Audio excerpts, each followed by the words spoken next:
Mark, I put my finger in the air last year in November of 22, thought that we'd get a bigger swing towards the Republicans than we got. But today seems different. It just seems that, you look at the polling, Joe Biden's weaker by the day, and it looks like Republicans have something to say, and it seems like people are worn out with socialist policies. What are you seeing? That's a good call, Steve. I would completely agree with that. Bidenomics is on the ballot today in these off-year elections in Virginia, New Jersey, Ohio. There's a special election in Rhode Island for a member of the U.S. House and another one in Utah, ballot initiatives in Texas. I agree. Bidenomics, I think, is the driver. And what we're going to take a look at in the days to come is the scope and scale of turnout.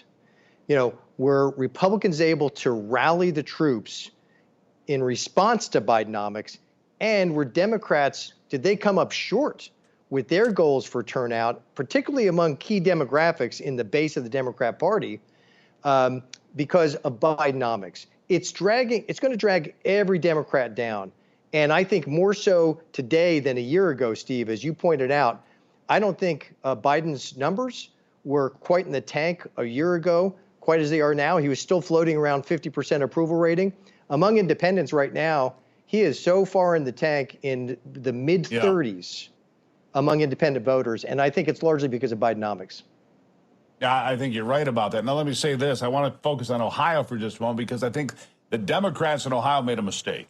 And I say that because they put the abortion issue in 2023 and not 24. Now, they may get a victory at the ballot today, but it means Sherrod Brown doesn't get that help in 2024. Sherrod Brown being the most unpopular senator in America, a Democrat that Republicans think that they can flip, and they probably can. And without the help of that abortion ballot initiative to bring in those left-leaning voters, I think this is Sherrod Brown's, it's the end of him.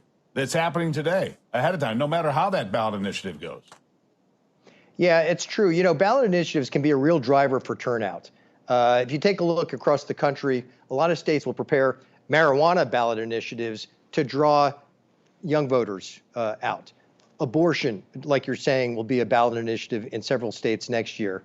So, look, it's the initiative in Ohio is very loosely worded. It's overly broad, and so it makes it very difficult for voters, I think, to make a choice. But you're absolutely correct. Sherrod Brown is a socialist, a far-left progressive socialist